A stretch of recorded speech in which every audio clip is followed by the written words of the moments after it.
Voilà, bref. Le Marzit Shekel a servi, en fait, il y en a même trois. Mais le Marzit Shekel dont on parle ici va servir pour faire les socles des poteaux qui formaient l'ossature du tabernacle, du Mishkan. Pourquoi des socles? Parce qu'en fait, c'était des poteaux couverts, donc plaqués or, bois plaqué or, avec à la fin deux tenons. Et dans ces deux tenons, on mettait deux socles en argent massif, qui étaient donc les demi-cycles que chacun avait donnés et qui avaient été fondus. Et on a fait donc ces deux tenons, parce qu'en fait, il y avait chaque fois deux tenons sur chaque poteau, et donc 100.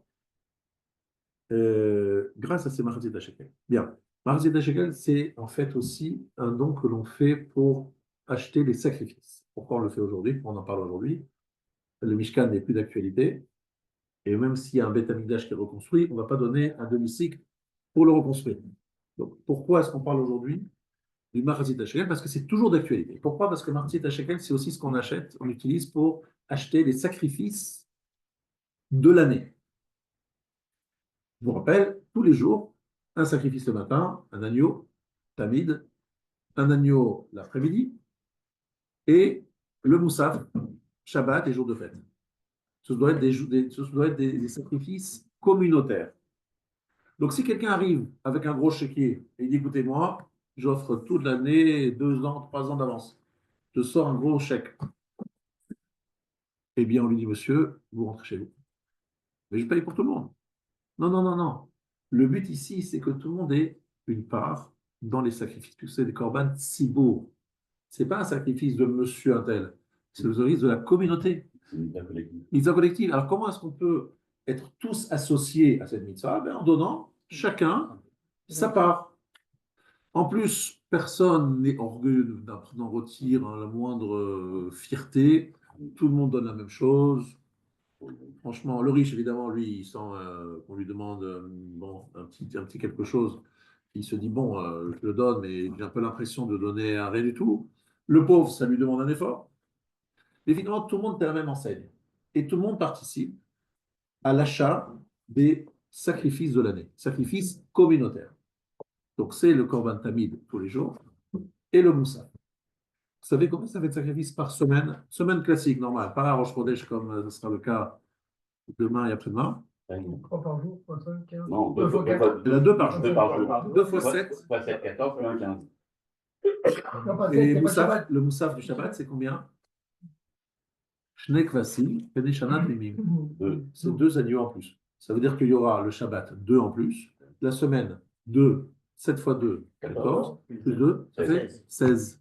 Comme les 16 dents que vous avez en haut, en bas de la bouche, comme on dit. Et puis, vous avez aussi 16 montées à la Torah chaque semaine.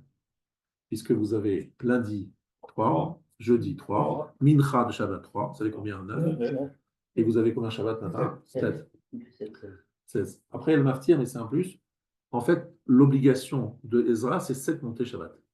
3 montées Mincha, etc. Donc ça fait 16. 16 et 16. Pourquoi 16 et 16?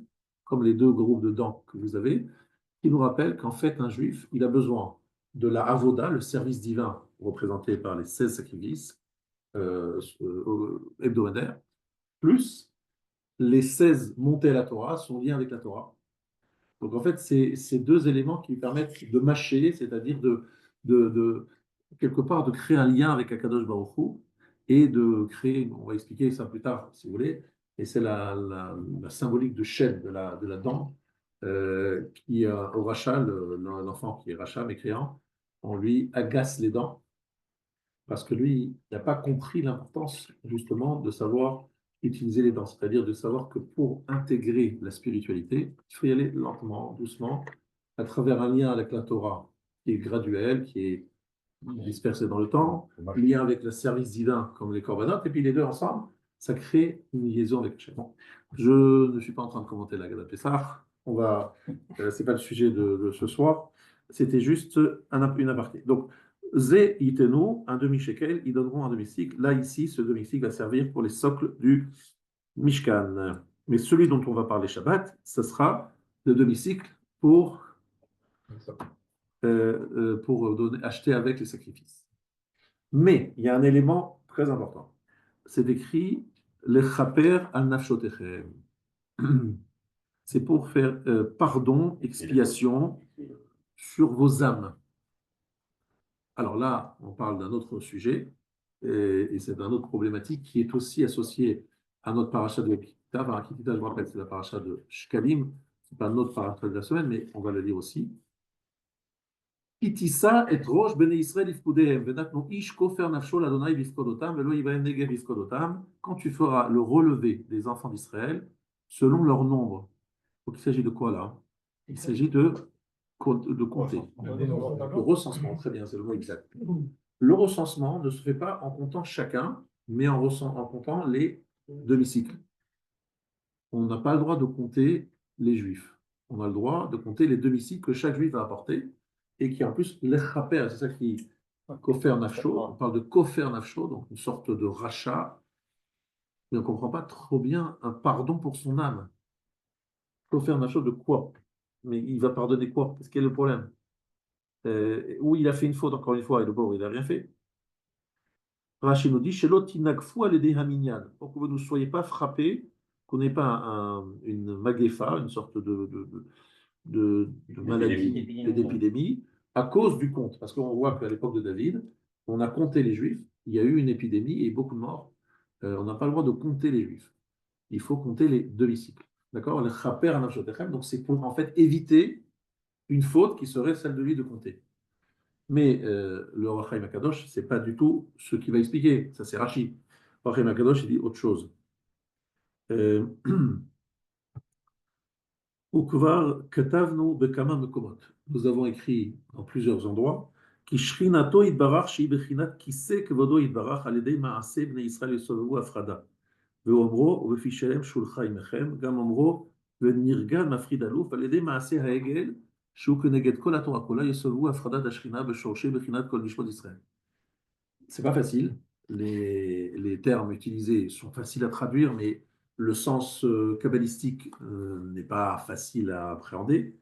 Mais si je me permets une traduction approximative, disons comme ça, et surtout de comprendre le sens qui nous dit, tout simplement, c'est que la Shekhinah et la notion de Kiseh Hakavod. Kiseh Hakavod, ça veut dire quoi? Un trône céleste. Bon. Est-ce que Dieu il a besoin de s'asseoir? Est-ce qu'il est debout, assis? Il n'a pas de corps, donc ça ne veut rien dire. Et lorsqu'on parle de Shekhinah, c'est quoi le Shekhinah? Comment vous traduisez le mot Shekhinah? Résidence, Shochen. Shachen, c'est un voisin. Lishkon, c'est. Et vous savez que Shekhinah, c'est un jeu de mots entre quoi? Shachen, Yudke. La présidence de Yudke. Shekhinah, c'est Shachen, Yudke. Ça veut dire qu'Akadosh Baruch Hu réside, Yudke réside dans ce monde. Et ça s'appelle Kiseh Kvodo, parce que nous, ce monde, on essaye de lui donner une assise, une place. D'accord? Par l'action du Hegel, donc la faute du Vaudor, on crée une hafrada de Shorshé Bechinat Kol Nishmat Israël, une sorte de séparation au niveau de notre Neshamot. Et vous savez que nos Neshamot, c'est ça qui fait allusion, sont toutes au niveau de leurs racines, se trouvent sous le trône céleste, c'est là que se trouve la racine de toute l'origine de tous les Neshamot d'Israël. Les Etziva Hashem Shiitnu Machatzit HaShekel Shu Sima Lema Sheifridu B'Maasem La Shuv Leyachadam Yachad. La dimension du demi-shekel rappelle justement le fait qu'on a coupé, on a séparé. C'est-à-dire on aurait amené un shekel si on n'avait pas fait la voie du Vaudor, vous avez compris? Parce que le shekel, c'est echad, marzit shekel, c'est la moitié, c'est le echad qui a été coupé en deux pour nous rappeler, ah, il y a un problème là, vous avez fait une séparation, on n'a plus la même liaison que notre neshama, le shoresh nishmot d'Israël, la racine des âmes d'Israël pourrait avoir avec le Créateur, avec la Shekhinah. Donc pour restaurer ça, zeyitenu, donnez cela, et vous allez maintenant créer cette. Juste, je me permets de faire une remarque personnelle qui est liée à ce que Rav Shapira m'a expliqué il y a très longtemps. C'est écrit au niveau du Vaudor, Ele Elohecha Israël. Ele Elohecha Israël. Voici tes dieux Israël. Ele, c'est voici en français. Zé, c'est voici en français. C'est quoi la différence entre Ele et Zé? C'est la même traduction en français, hein, voici. Pronom démonstratif. C'est un pluriel? Bravo. Ele, c'est pas un pluriel. Et zé, c'est un singulier. Et en fait, on veut retrouver la dimension de zé, c'est-à-dire de voici au singulier. Zé Eli Vanveu. D'accord? Et qu'est-ce que dit Yaakov lorsqu'il voit les enfants de Yosef? Il dit, mais elle est, ils sont ceux-là. Et Rachid dit l'allusion, je vois de la Vodazara là, je fais la Vodazara. Comment s'écrit le mot Elohim? C'est quoi Elohim? C'est Elé, mi-Elé. C'est mi-Elé. Qui est cela? C'est-à-dire la capacité de voir dans la multiplication de forces nombreuses et qui vont a priori dans tous les sens. Mi, qui est derrière tout ça? Mi, qui est derrière Elé? Et c'est aussi la valeur numérique 50, c'est pas pareil. Mi, Elé, qui est derrière cela? Donc lorsqu'on dit Elé, Elohecha Israël, c'est le peuple juif qui dit voilà, mais Dieu, bon, il y a plusieurs divinités, plusieurs forces, etc. Il se laisse entraîner par le problème de la Vodazara, qui veut dire où on voit une multiplicité de forces. Elohim, c'est des forces en fait. Sauf qu'on dit Elohim, c'est le Baal HaKochot Kula, celui qui est à l'origine des forces. C'est lorsqu'on est capable de dire Mi Elé, qui est derrière toutes ces forces. Ça, c'est Elohim. D'accord? Donc ici, c'est très intéressant. C'est que lorsqu'on dit Zé Yitenu, Zé, ça fait allusion en fait que on doit sortir du Vaudor, sortir de Elé pour retrouver Zé, qui est en fait la révélation du chrétien souffle. On dit Zé Keli Vané, où là on montre Hachem en disant voilà. Après, le Rav Pierre m'a dit que Zé, je pense qu'il a vu dans des Sfarim, Zé, c'est 6 plus 1, 7, Z, Zain, et c'est 4 plus 1. Il y a deux dimensions de dispersion. Il y a la dispersion plane au niveau des 4 points cardinaux, et il y a la dispersion au niveau du cube c'est-à-dire en intérieur cubique, qui est donc 6. Et c'est quoi plus 1? Z, c'est 6 plus 1, plus 4 plus 1, parce que c'est 5 et 7. Il m'a expliqué qu'en fait, c'est un juif, nous avons comme rôle, comme mission, de trouver le point dont partent les 4 points cardinaux. C'est-à-dire, qu'est-ce qui est le point central? Parce qu'on voit les 4 points cardinaux, c'est-à-dire on voit les galouillottes, on voit la dispersion, on dit, oh, bon, on est où là? Qu'est-ce qui se passe? Le rôle d'un juif, c'est quoi? C'est de dire qu'en fait, tout ça, il y a Hachem qui gère tout ça. Il y a une seule force qui gère tout ça. On a l'impression que ça va dans tous les sens. Non, non, mais c'est Hachem qui est derrière. Il y a une force qui est à l'origine de toutes ces forces qui vont dans tous les sens. Vous voyez? C'est la force du juif de retrouver. C'est pour ça que Shabbat, c'est le 7e jour, en fait. Parce que c'est le 6 plus 1. C'est 6 plus 1, les 6 jours de travail. Le 7e jour, on trouve le point. On redécouvre l'unité d'Hachem dans la dispersion. C'est rechercher Hachem Echad dans l'unification. Donc c'est pour ça que c'est 6 plus 1 et 4 plus 1, Z. Z, c'est le juif qui arrive à trouver Dieu dans ce qui est dispersé. OK? Ça, c'est, et d'ailleurs, vous prenez tout que 7 plus 5, ça donne combien? 12. 4 plus 1. Pardon? 4 plus 1, j'ai pas compris. Alors voilà. He, il y a Zayn, Z, c'est Zayn et He. He, c'est 5. 5. Mais il nous dit comme ça, il nous dit 5, c'est 4 plus 1. D'accord. Ah, Ça, okay, He, c'est 5, donc c'est 4 plus 1. C'est 5. Zayn, le 7, c'est 6 plus 1. D'accord, c'est clair. Okay. Donc c'est en fait deux types de dispersion. La dispersion au niveau plane. Bon, au niveau plus profond, on sait que 4, c'est la dimension des 4 galouillotes. Et 6, c'est Shechet Yemei Avoda, et que ça représente deux types de dispersion, mais je ne pense pas que je vais rentrer dans trop de choses trop complexes. En tout cas, ça donne 12. 7 plus 5, ça donne bien 12. On est d'accord. Et ces 12, ça représente les 12 tribus qui doivent justement créer Echad, se réunir et montrer leur unité à travers voilà, leur relation qu'ils ont avec Hachem. Bon, tout ça, c'est plusieurs choses qui, peut-être, je me permets de rajouter sur les paroles du Rav. Excusez-moi. Oui. Tout à l'heure, on a ajouté le 16. Quel terme, valeur numérique de 16, juste pour comprendre? Alors, je n'ai pas dit 16, j'ai dit. Oui, Non, 16, j'ai dit 16. tout à Si, je répète. En fait, 16, j'ai parlé des 16 dans. Oui, quel est le mot qui est une valeur numérique de 16? Alors, moi, je n'ai pas parlé de mots, j'ai parlé de sacrifices qui sont en chiffre de 16. Alors, le 16, c'est Tetzaïn, c'est Yud Vav. C'est en fait, vous savez que dans le nom d'Hachem, vous avez Yud Ke, Vav Ke. Donc, le Yud et le Vav représentent quelque chose, et le 2 He, autre chose. Mais moi, je n'ai pas essayé d'expliquer le chiffre 16. Simplement, on va à travers les dents et l'allusion. Et quel est le sens profond qu'il y a derrière? Ce n'est pas le sujet que j'ai développé. Maintenant, à Botaï, maintenant, זה ייתנו פירוש שיחזור לתת סוד מחצית השקל שהפריד, וזה יסוד וסוד הדבר, וזה יכוון כל נותן, ורחמנא ליבא בראל מכוון לייחד הנפרד והנחלק. Donc, je résume, hein, je ne vous lis pas mot à mot parce que c'est long, hein, je ne peux pas faire mot à mot, même si je vous invite très fortement à le relire après chez vous. Mais là, je vais juste le résumer. Donc, il lui a montré une pièce en feu qu'il a pris sous le Kisei HaKavod, n'est-ce pas? Il a pris cette pièce sous le Kisei HaKavod, qui sham bechinat shorche nishmat bnei Israël, parce qu'on sait que c'est écrit que la racine de toutes les neshamot du peuple d'Israël se trouve sous le trône céleste, et c'est là-bas qu'il va prendre le demi-shekel. Pourquoi est-ce qu'il prend le demi-shekel là où se trouve la racine des neshamot de Israël? C'est la question que se pose le Rav, et il répond c'est qu'effectivement, la tête sod mardita shekel chez Ifrid. Il a séparé, grâce à cause de la faute du Vaudor, on a fait cette séparation. Et en fait, il faut donner il va redonner le mardita shekel, parce qu'en fait, c'est comme si Akadosh Baruch Hu nous disait, je vais recréer, vous donnez votre demi-shekel, moi je donne mon demi-shekel, et on recrée l'unité perdue à cause du Vaudor. C'est un peu ça l'idée que propose le Rav, si j'ai bien compris. Maintenant, ou le zeyechaven kol noten, chaque personne qui donnera le Machatzit Shekel pensera à ça. Verachmana libabae, Akadosh Baruch Hu veut les intentions, veut de la kavana, veut de la ferveur. Le chaven al mchouva le yached anifrad vanechlak. Donc on a l'intention de vouloir réunir ce qui a été séparé. C'est une volonté du peuple juif de vouloir retrouver l'unité perdue à cause du Godor. C'est clair?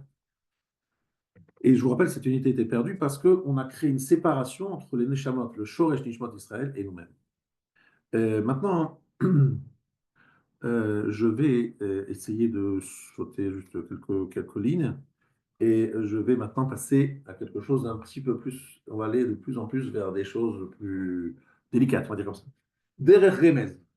Maintenant, je vais parler sous la forme allusive. C'est pour ça que j'ai demandé le Shio, le Sefer, parce qu'effectivement, dans Kitissa, il va relire le début de Kitissa. Vous allez voir, ça va prendre une autre dimension. Vous avez tout ce qu'il y a Pardes, Chat, Remez, Drash et Sod.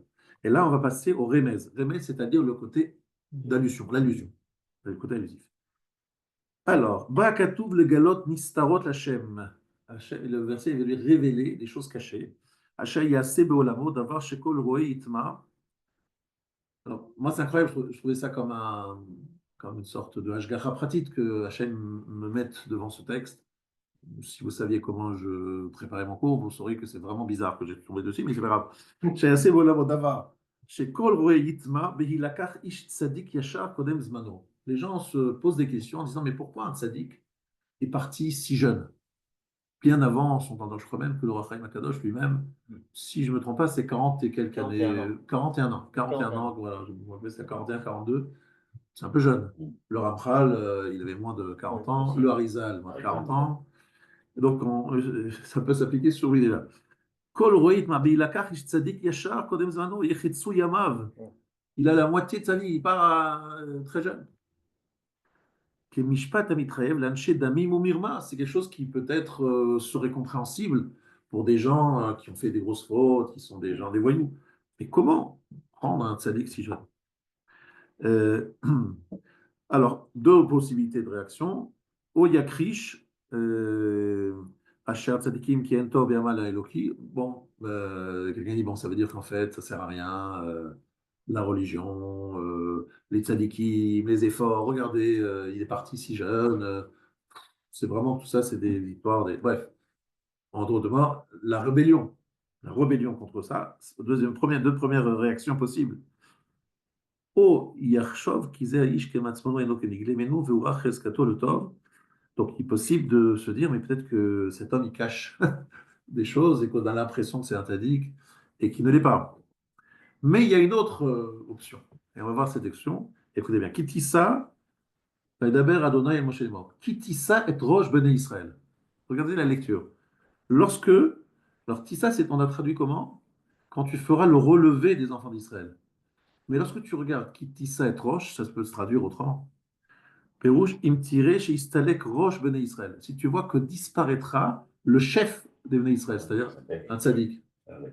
Parce que sera enlevé voilà. Le roche, ça peut vouloir dire ça, effectivement, même en traduction là. Lifkudehem, d'accord. Euh, alors, c'est quoi le mot Lifkudehem? Est-ce que quelqu'un connaît ce passouk? Eshkol Akofer Dodili. Shir Hashem, Perek Aleph. Vous savez qu'est-ce que dit le Midrash là-dessus? J'ai bien, c'est Rav Gershon Edelstein Tzadik Livracha, qui a dit ça au moment de la Levaya non, c'est Rav Yitzhak Zilberstein qui a dit ça au moment de la Levaya de Rav Gershon Edelstein.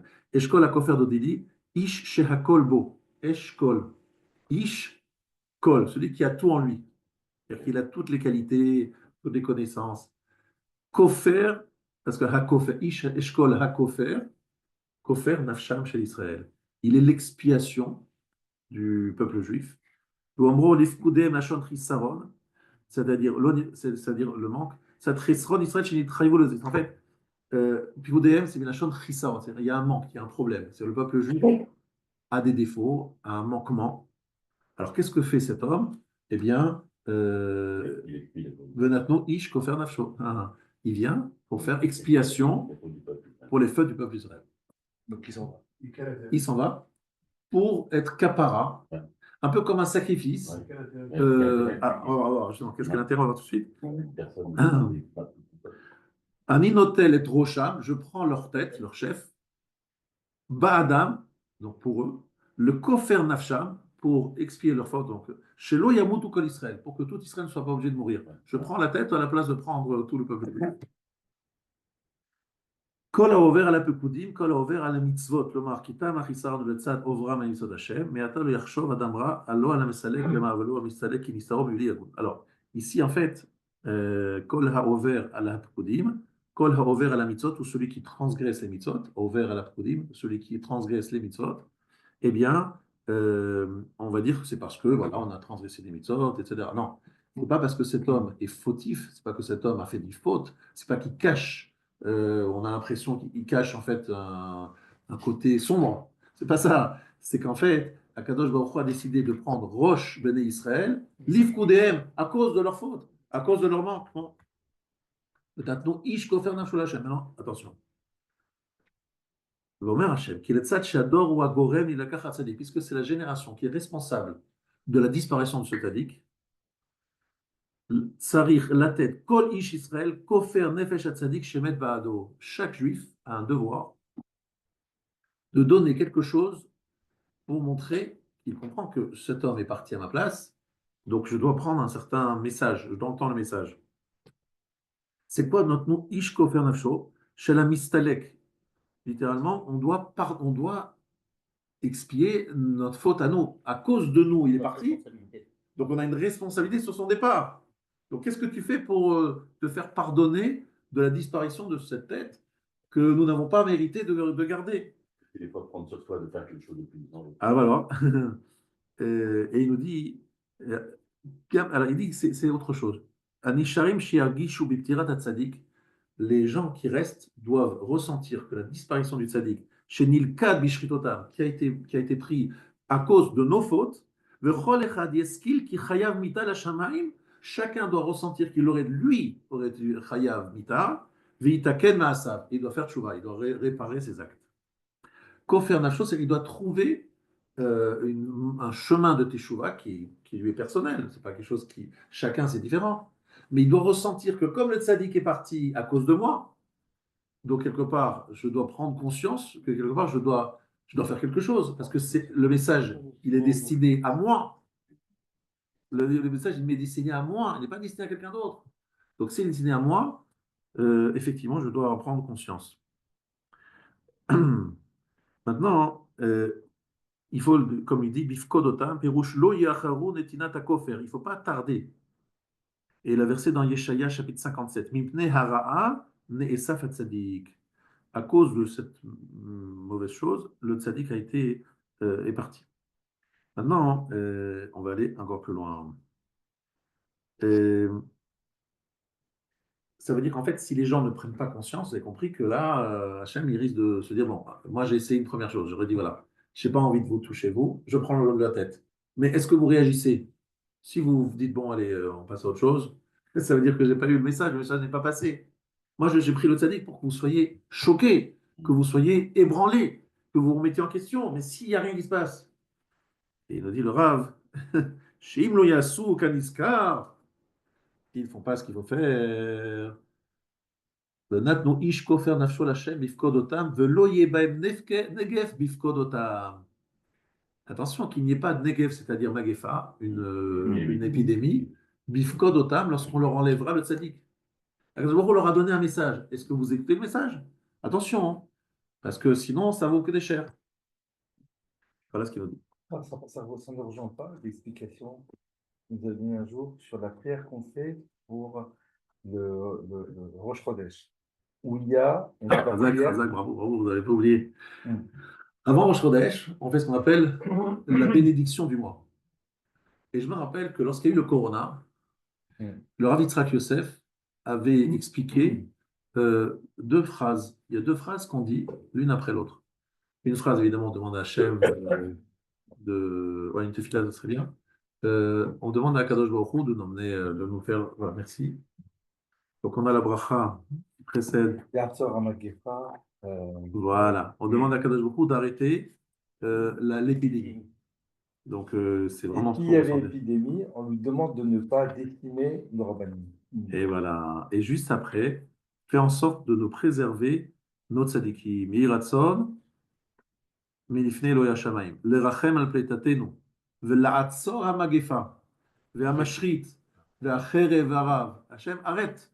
Arrête cette magefa et le reste. Troisième Yiratzon. Yiratzon, milifnei lo yashamayim. Lekayem lanu et kol chachmei Israël. Parce qu'en fait, qu'est-ce qui se passe? C'est qu'un jour, il dit, bon, je suis très en colère. Normalement, je devrais en prendre beaucoup. Qu'est-ce que je fais? Je prends les Chachmei Israël. Comme ça arrête la Maguefa. Dans la Mida aussi. Hein. Et donc, on lui demande d'arrêter la Maguefa, mais pour autant ne pas nous prendre des rabbanim. Exactement. On va prendre les Chachmei Israël. Exactement, bravo. Vous vous rappelez, ça fait quand même pas hier que je l'ai dit. Au nom de Rav Yitzhak Yosef, il m'a dit ça, ouais. Et maintenant, donc c'est en fait on ne peut pas laisser cette disparition, se dire, bon, à perte et profit, c'est pas notre problème, c'est son problème à lui. Non, c'est s'il meurt. Bon, lui, il parle de quelqu'un qui meurt tôt, quoi, qui dit ça être Rosh Bené Israël. On parle de quelqu'un qui meurt, on va dire, à un moment qui est choquant. On se dit, mais pourquoi si tôt et qu'est-ce qui se passe? Donc c'est pour nous faire réfléchir. Maintenant, on va aller un peu plus loin et on va voir un peu comment dans le ciel on fait un peu les choses. Je vais vous montrer quelque chose d'un peu choquant. Pardon? Moshe Rabbeinu n'est pas parti. On considère que c'est le sadique et le roche de la génération juste après le fait à Hegel. Il est parti à 120 ans. Donc il n'y a pas cette notion de jeunesse ou de départ précipité. Attention. Là, Akadosh Baruch Hu, il a voulu prendre Aaron. Et pourquoi il a voulu prendre Aaron? Parce qu'Aaron, c'est lui qui a organisé le veau d'or. Et Akadosh Baruch Hu a dit, bon, je ne vais pas prendre Aaron, je vais prendre ses 4 fils. 4 fils. Alors Moshe a prié, et Akadosh Baruch Hu a dit, bon, je divise par 2. Donc il a pris 2 au lieu de 4. Mais lorsque vous voyez la mort de Nadav et Abihu, donc ils ont fait une faute personnelle, comme vous le savez au début de Shemini. Mais pourquoi Aaron il a souffert de perdre ses 2 fils? C'est la conséquence de la faute du veau d'or, où il aurait dû perdre ses 4 fils. Il a pas fait le veau d'or, il peut le tuer. Bon, après, je sais que la faute d'Aaron, elle n'est pas facile à comprendre, parce qu'il l'a fait, comme vous le dites, par rapport à pour sauver le peuple juif. Il dit, si je me refuse, ils vont me tuer, et s'ils me tuent, c'est non-retour, il y a non-retour, je le fais pour eux. Bon. Est-ce qu'il aurait pu faire attendre? Est-ce qu'il aurait pu ceci, il aurait pu cela? Le fait est que ça s'est fait par lui, et qu'il porte une certaine... Et lui-même, il se sent très mal d'avoir fait. Mais est-ce qu'il y avait une autre solution? Je ne sais pas. A priori, oui. Mais la faute du Hegel, ils ont tué 3000 personnes après la faute du Hegel. Donc la sanction a été faite. Pourquoi il y a d'autres personnes qui sont concernées par la faute du Hegel? La faute du veau d'or, je vais remarquer qu'on la paye jusqu'à aujourd'hui. Pourquoi ils ont tué 3000 personnes? Parce que 3000 personnes, c'était des gens qui ont directement fait Avodah Zarah, c'est ceux-là qu'on a tués. Les autres, ils étaient collabos. Bien que tu comprennes, c'est que même ceux qui n'ont rien fait, même ceux qui faisaient de la tête, même ceux qui sont partis ailleurs parce qu'ils ont dit, on leur dit, mais écoutez, messieurs, mais qu'est-ce que ça veut dire? Vous prenez les armes, vous leur dites, attention, qu'est-ce que ça veut dire? Vous laissez faire, vous avez le droit de laisser faire. vous devez vous battre, vous devez défendre. Le fait de ne rien dire et de ne rien faire, vous êtes collabo. Donc même ceux qui n'ont pas fait, ils sont responsables. C'est ce que maintenant, on a tué que 3000, c'est vrai. Parce qu'il n'y a que 3000 qui ont vraiment, vraiment fait la Vodazara directement. Maintenant, je voulais vous citer, bon, j'ai pas la, je suis trompé de moi, c'est Gmar Chagiga. La Gmar dans Chagiga, oui, ça, c'est une chose avec Chagiga, c'est avec Betsa, D'accord. Megillah, Chagiga. Si vous en trouvez une, ça serait bien. Copier dans le- Voilà. Alors, qu'est-ce qui est vraiment le point ici? Là, on va sur. C'est vrai que cette semaine, on a été perturbé par la mort de ces deux petits-enfants. Et on ne se rend pas, on comprend pas toujours comment Akadosh Baruch Hu, dans le monde, il gère un petit peu les choses. Alors en fait, lorsqu'on lit les Gemarot, et là je vais vous lire une Gemara de Chagiga, qui est un peu choquante, mais qui montre bien comment dans le ciel les choses se passent. Donc c'est pour ça que je dis que c'est un sujet un petit peu délicat, parce que on rentre dans des explications de choses qui nous dépassent, qui sont la façon dont Dieu gère la justice divine, comment ça se fait que certains disparaissent d'une façon aussi terrible, alors qu'évidemment c'est des enfants, qu'est-ce qui est arrivé, pourquoi, etc. Pourquoi le feu de Sadi qui part avant son temps, qu'est-ce qui s'est passé? Et tout cela, la Gemara quelque part en parle en disant une phrase. Yesh nispa belo avon. Il y a des gens qui partent sans avoir de faute. Et ça, cette phrase, la Gemara dit, mais attends, c'est pas possible, c'est à quoi? Hachem, il est injuste, qu'est-ce qui se passe? Alors la Gemara, elle explique qu'en fait, il y a un calcul divin de dire que la personne, on essaye de lui donner le meilleur pour lui. Alors là, on rentre dans quelque chose que je vais essayer de vous expliquer un petit peu comment ça se passe un petit peu là-haut. La première chose, c'est que dans l'approche juive du monde, le finalité, c'est pas de vivre ici. Ici, on est là que pour faire une mission et finalement, elle est là qu'un moyen, c'est qu'un moyen. Et on demande à Kadosh Baruch Hu de nous donner, merci beaucoup. Voilà. Et non, ça c'est une Mishnah, et c'est pas une Mishnah, c'est pas une Chorma. Ça, c'est une Mishnah. Voilà, C'est voilà. formateur, hein, c'est pas bien. Ah, c'est pas dans la Mishnah, c'est dans la Gemara. Regarde, c'est le bon Gemara Mishnah, mais c'est pas. C'est qu'il a. Change de lunette. Ça. En fait, dans le monde amiti, authentique, les choses ne sont pas vécues comme nous le vivons ici sur Terre. Ça veut dire que on essaye de faire en sorte que le tzaddik il vive bien et qu'il obtienne son lamaba de façon la meilleure façon. Mais si par exemple le monde se trouve dans un déficit de mitzvot, Akadosh Baruch Hu doit absolument rééquilibrer les choses. Alors, il propose aux tzadikim, par exemple le char, c'est une tradition que nous avons dans les chemins des yeshivot. Le char, vous avez entendu parler de qui c'est le char, pas le rachar, hein, c'est le char, c'est Sifte Cohen. Ça vous dit quelque chose? Le char, c'est un commentaire sur le Shulchan Aruch, Yoredea, mais pas seulement, c'est Rochen Mishpat. C'est un commentaire absolument fondamental sur le verset sur le Shulchan Aruch. Le char, il a vécu, il est ici mort à 40 et quelques années. Il a eu sa femme qui est morte d'une maladie, sa fille qu'il a perdue parce qu'il était en train de fuir les Cosaques. C'était la période des pogroms. Donc ils ont entendu que les Cosaques arrivaient. Il est parti se réfugier dans la forêt. Sa femme est morte de froid, de maladie. La fille, il a dû l'abandonner parce que les Cosaques arrivaient. Les Cosaques ont récupéré sa fille. Et finalement, elle a été sauvée et elle a été élevée dans la maison de Goïm. Mais comme elle n'était pas si jeune, elle avait peut-être 3, 4, 5, 6 ans, elle a refusé de manger non cachère. Elle a gardé la tradition juive. Et finalement, elle s'est mariée avec un juif tout à fait très bien. Et le char, des années plus tard, il a retrouvé sa fille, mais très longtemps après. Donc, il a eu, on nous dit que Hachem lui a dit, voilà, est-ce que tu es prêt à partir pour le clan d'Israël? Il a dit, attends, j'ai envie de finir mon commentaire. Le commentaire, il faut absolument que j'arrive à le finir. Et il a fini un commentaire incroyable à 24 ans sur Yoredea. C'est un génie. Il discute avec le Taz, je ne sais pas si vous connaissez le Taz non plus. En tout cas, c'est un personnage absolument hors norme. Le Char, Shabbatai Cohen. Son nom, c'était Shabtai Cohen. Char, Shabbatai Cohen. Et en fait, Akadosh Baruch Hu dit, voilà, moi, il faut que la Midat Adin, elle est là. Elle me dérange. Voilà. Midat Adin, il faut payer. Voilà. Pas content, ça va pas. Merci beaucoup. C'était mon affection à Chagiga. Elle dit ça, bah, voilà, il faut rééquilibrer la, voilà, l'équilibre du jugement, c'est-à-dire quoi? Juste vous explique ce que ça veut dire. Ça veut dire que dans ce monde, s'il y a trop le sentiment qu'on fait ce qu'on veut, que tout est un peu, voilà, qu'il n'y a pas un peu de midatadine, les gens, ils se relâchent. C'est un peu comme dans une classe. Si vous montrez, vous êtes le prof, qu'on rigole, qu'on machin, qu'il n'y a jamais de sanction, machin, qu'est-ce qui se passe? Ils vont, les élèves, dans ce monde, il y a de temps en temps, et malheureusement assez souvent, des messages un petit peu. Alors, les gens qui ne sont pas très tzadikim, qu'est-ce qu'ils prennent? Souvent, ils disent, bon, Hachem, où il était le 7 octobre, ou Hachem était à la Shoah, ou Hachem, machin, ils le prennent, ils s'éloignent du judaïsme. Il y a des gens comme ça qui s'éloignent. Il y en a d'autres qui disent, oulala, il est en colère, qu'est-ce qu'on fait? Il faut qu'on se ressaisisse. Et les gens se ressaisissent. Il y en a qui se ressaisissent, il y en a qui se relâchent. Bon. Maintenant, Akadosh Baruch Hu, un peu, entre guillemets, doit de temps en temps envoyer des messages un petit peu durs, qu'on se ressaisisse, qu'on prenne conscience qu'on ne peut pas faire ce qu'on veut, et qu'il y a un deal de Cheshbon, et qu'Akadosh Baruch Hu, voilà, il juge chacun, etc. Bon. Je sais que c'est des messages que beaucoup de gens n'aiment pas entendre. C'est pas agréable d'entendre ça. On a l'impression qu'on fait ce qu'on veut, etc. Mais là, clairement, la Gemara le dit ici, et elle nous raconte une histoire un peu incroyable et que je vais vous montrer.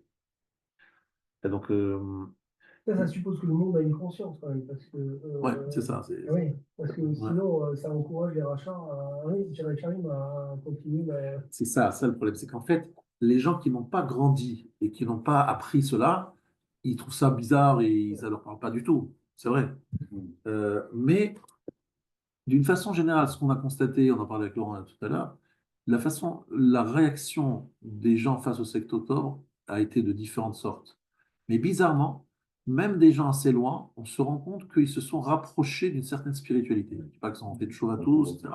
Mais on a plutôt le sentiment d'un retour aux sources plutôt que le contraire. Alors qu'on aurait pu dire, mais écoutez, Dieu, c'est octobre, et comment c'est possible, et comment on accepte cela. Mais cette semaine, on m'a raconté qu'un monsieur qui était religieux, Shimon Hatzot, il a abandonné, ou en tout cas, il s'est relâché parce qu'il a vu, il m'a dit, je suis rentré, il m'a pas dit à moi, je suis rentré ce dimanche, on m'a raconté ça, il est rentré à Kfar Aza, il a vu un homme, sa femme et son enfant tués sur un lit, et il a dit, comment tu veux qu'après ça, je dise à Dieu, je t'aime, tu es un Dieu d'amour, tu es machin. Je peux pas, c'est pas possible. J'ai vu des choses tellement horribles que je ne peux plus. Et donc, sa femme, elle a fait tchouva. C'est-à-dire sa femme, qui n'était pas vraiment religieuse, est devenue plus religieuse. Et lui, qui était plus religieux, il est devenu moins.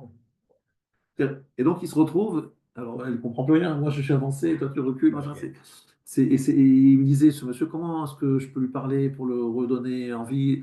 Je lui dis très franchement, je sais juste qu'au nom de Ravoner, que lorsque les gens sortent de la Shoah et parlaient de ce qu'ils ont eu, on peut dire aux gens, t'as rien vu, t'as pas non, c'est très difficile, c'est tellement dur émotionnellement que personne ne peut ni les juger ni machin, ça c'est sûr.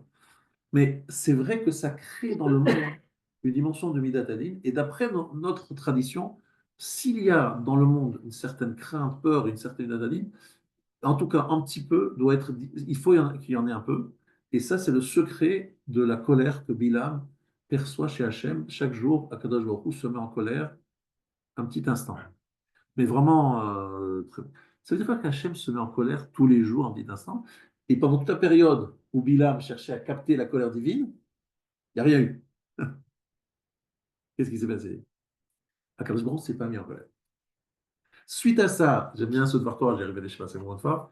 Suite à ça, Bilam, il dit, ah, ça tombe très bien, Hachem ne s'est pas mis en colère. Ça veut dire qu'il y aura un relâchement. Envoyez les filles Midian, envoyez les filles de Moab, les Juifs, ils vont craquer. Les Juifs vont craquer, mais comment c'est possible? Il y a Moshe Rabbeinu, il y a Aaron à Cohen, et ils vont aller avec une femme non juive, mais ils vont faire Avodazara, mais c'est même pas imaginable. Qu'est-ce que tu racontes, Bilam? Il dit, non, vous n'avez pas compris. Comme Akadosh Baruch Hu ne s'est pas mis en colère, il y a un relâchement dans le monde, il y a un sentiment on va dire de libertinage, de liberté. Et donc, les hommes n'ont plus les forces suffisantes pour résister à la faute. Vous vous rendez compte? Chaque jour, Akadosh Baruch Hu, il envoie un petit message qui fait réfléchir. Et puis après, ça nous permet de tenir, de nous tenir et de ne pas faire d'erreur. Et ici, dans la Gemara, alors là, c'est incroyable ce qu'il dit ici. Euh, Ikat surba merabanan, de ma'avir bimile, mosifna lehu le yavir chiloufé. Il dit voilà, yesh nispa velo mishpat. il y a des gens qui partent sans justice, que ce n'est pas le moment de partir. Alors, la Gemara demande, sauf Shania Mayavat, Amamika Tsuron Ravanan, de Mavir Mile. Donc, c'est quelqu'un qui est parti un peu avant son temps.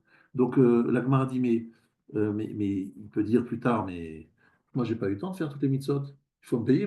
Si vous m'avez laissé sur terre, j'aurais fait encore beaucoup de mitzvot et vous ne pouvez pas les comptabiliser parce que je n'ai pas eu le temps de les faire. Mais c'est pas juste. Alors, on voit s'il y a un Tamid Racham, des Ma'avir Bemilé, ça veut dire qui passe outre, c'est-à-dire qui est Mochel, qui n'est pas Kabdan, qui est comme ça, Chesed, il est Brachamim, etc. Eh bien, Mosif Nalehu, on lui ajoute des années à sa vie, et lui, il paye, il prend, c'est-à-dire il va en vivant, donc c'est quelques années en plus que ce qui lui a été prévu, il vit pour l'autre. Ce qu'il fait lui, c'est comptabilisé pour celui qui est parti avant son parent. C'est qu'on peut faire une sorte de virement, de transfert de. Alors, ça a l'air dingue, etc. En fait, Le deuxième est perdant. pardon? Le deuxième est perdant. Non, Non, il n'est pas perdant, parce qu'au contraire, les mérites de ce tzaddik qui a vécu plus longtemps sont mis sur le compte de celui qui est parti plus vite. Donc on dit, voilà, il n'y a pas de problème, il va faire à ta place. En fait, ça veut dire quoi? C'est comme dans une armée. Akadosh Baruch Hu, il a besoin d'un certain nombre de soldats. Il y a un soldat qui est parti plus tôt. Qu'est-ce qu'il fait Akadosh Baruch Hu? Il dit, un soldat qui aurait dû partir plus tôt, on va le laisser plus longtemps. Comme ça, l'équilibre est maintenu. C'est comme si on était une armée. Chacun a son rôle. Un, il peut prendre le rôle de l'autre si l'autre est parti et qu'il devait partir plus tard et qu'il est parti pour une certaine raison. Mais nous, on a du mal à comprendre ça, franchement. C'est un sujet que j'évite de parler parce que c'est très très loin de notre perception et j'en suis conscient.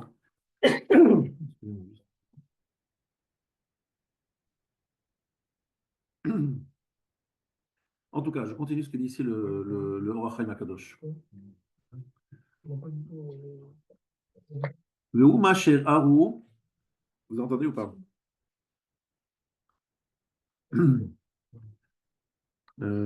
Zeyitenu, Vesatnu, Beperush, Shalmune, Amunach, Lefanav Tamitziv Hashem, d'accord?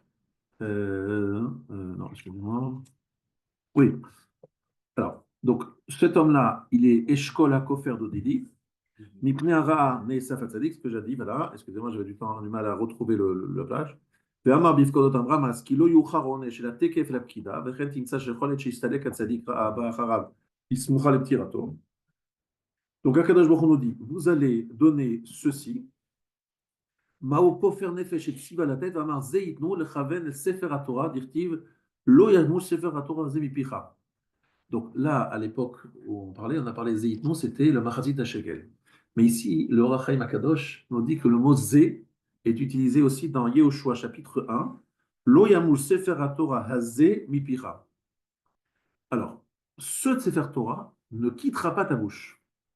Gam Muzal qui Akadosh Baruch Hu lefanav kol hayom munach sefer Torah que mishpato asher tziva lemelech Israël vehaita imo. Toute la journée, Akadosh Baruch Hu a ce sefer Torah qui est posé sur lui. V'uma she'erau be'etzvat zeitnu. Ustamo que perusho shel munach lefanav tamid tziva Hashem. Donc, si on étudie la Torah, ça multiplie les mérites et ça nous protège. Maintenant, et regardez ce qu'il dit, c'est magnifique ce qui arrive là. Il nous dit la chose suivante. Même si un homme avait de nombreuses fautes, Zot Torah, la Ola, la Mincha, la Chatat, la Hacham, qui lui trouve kol akarbonot amachaprim. Celui qui étudie les lois concernant évidemment, les Ola, les Korbanot, etc., même s'il ne fait qu'étudier ces halachot, c'est comme s'il les avait apportés. Et regarde ce qu'il nous dit. Le Zéamarkol a ouvert, Yiten machatzit shekel ke Yisachar ou Zevulun veshimon achi Azarea verabi mehem ashayechetsun kaspam lamele Torah. Là, ce qu'il veut faire passer comme message au Chaim Akadosh, incroyable, il nous dit, c'est quoi machatzit shekel? Ça fait allusion à Yisachar et Zevulun.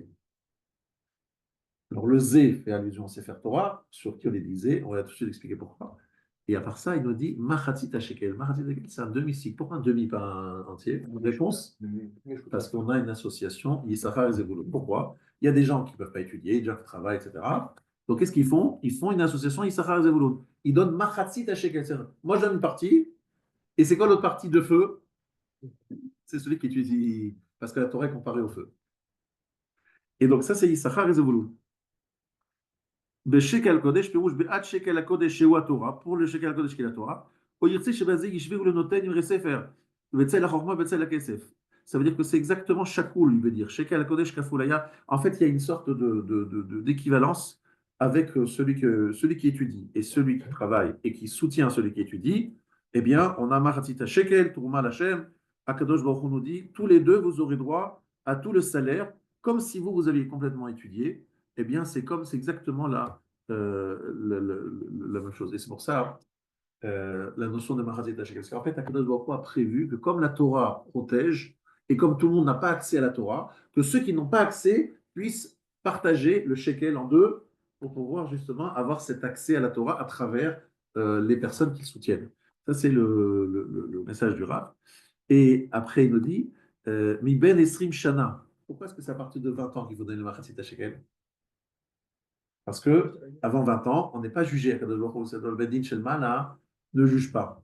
Donc, toute la raison pour laquelle on donne le machatzit shekel dans la paracha, c'est kofer nefesh, c'est pour la kapara, il faut du vaudor.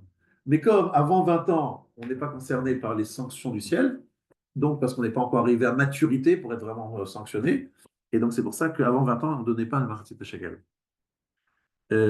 Maintenant, je voudrais essayer de vous expliquer un petit peu le Omek Advarim. Vous devez comprendre qu'il y a énormément d'explications sur ce demi-shekel, le feu, etc. Mais ici, qu'est-ce qu'il veut nous dire la chose suivante? On fait tous partie d'un seul peuple où chacun, il a une place et il faut qu'on soit tous unis pour réussir à réussir la mission. Je donne souvent cet exemple d'une armée. Dans l'armée, vous avez besoin de gens qui font des petits travaux, des gens qui font des travaux très compliqués, très fins. Moi, par exemple, on a rencontré donc, cette jeune fille, elle était dans les drones. Donc, il y a des gens qui sont assis devant un ordinateur, ils sont dans un bureau, air conditionné, fauteuil, Perrier, peut-être même une petite cigarette, et le bonhomme, il est là en train de mener la bataille. Attention, là, il faut appuyer sur le bouton, etc. Franchement, ça, c'est son travail. Il y en a un autre, son rôle, c'est quoi? Il est dans un avion, et là, il a peur de se faire descendre, mais il doit exactement viser l'endroit où Nasrallah, il se trouve. Il y en a un autre, il est dans un tank.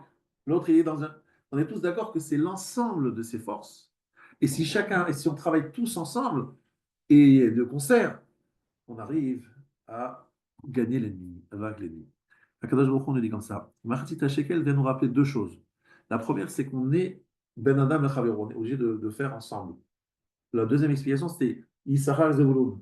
Ça veut dire quoi? C'est deux hommes, deux amis qui vont ensemble et ils vont être complémentaires.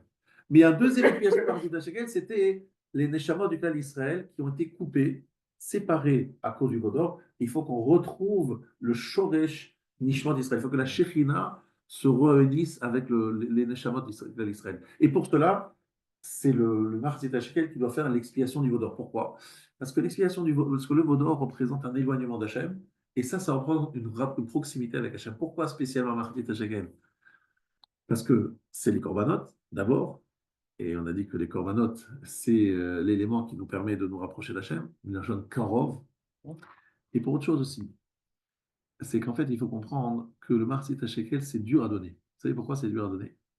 Parce que c'est quelque chose que tout le monde fait et que quelque part, ce n'est pas très valorisant. Et nous, par exemple, on va faire vite, on va faire vite, Mitra. Bon, parce que dans un groupe de gens qui sont religieux, franchement, tout le monde le fait, tout le monde fait chose, Kaddish, machin. Ça n'a pas de valeur a priori, sauf si on arrive à comprendre que ces actes que l'on fait tous les jours, si on arrive à les faire avec Esh, avec du feu, avec enthousiasme, c'est là qu'on arrive à faire ce qu'il y a de plus difficile sur Terre, de refaire les mêmes choses, les mêmes tous les jours, Shema, Amida, Brachot, tous les jours la même chose. Mais c'est les socles du Mishkan. Le Mishkan, il est basé sur les socles qui sont quoi? Le Machatzit Shekel fondu. Parce que pour arriver à construire un homme, il a besoin d'un cadre, de choses très très précises que tout le monde fait, mais qu'il arrive à le faire avec Esh, avec du feu, avec enthousiasme, avec joie, avec simcha, et à ce moment-là, il a fondé il construit le Mishkan. Lequel le Mishkan? Le Mishkan, c'est lui. Et c'est quoi le veau d'or en fait? Le veau d'or, c'est Boshesh Moshe. Moshe, quelque part, on a envie de s'éloigner. Moshe, il représente quelque chose de trop écrasant. C'est un personnage incroyable. Les Juifs veulent un petit peu se mettre de distance avec Moshe, plus qu'avec Hachem. C'est avec Moshe qu'ils en ont. Qu'est-ce qu'ils veulent retrouver? Le veau d'or. C'est quoi le veau d'or? C'est Yosef. Yosef, c'est le short. En fait, ils veulent retrouver Yosef d'Égypte. Ils veulent plus aller avec Moshe. Moshe, il faut aller trop loin. Donc, c'est cette incapacité d'aller au-delà de soi-même. Et tout cela, Kadosh Baruch Hu nous dit, mais sachez que pour pouvoir grandir, il ne faut pas faire que des actes héroïques. Il faut faire des actes du quotidien, mais les faire parfaitement et avec joie. Ça, c'est la vraie réussite sur Terre. Et on peut tirer aussi une autre leçon, c'est-à-dire qu'en fait, on peut considérer que, puisqu'on n'est justement qu'une moitié, Voilà, bah, ce qu'on fait, on le fait aussi pour quelqu'un d'autre. Voilà, Donc, du coup, c'est ça. Et ça, c'est très important ce que vous dites. C'est ce que j'ai dit avant, c'est la partie Madame Favero. C'est que moi, je ne peux jamais faire tout ce qu'il y a à faire.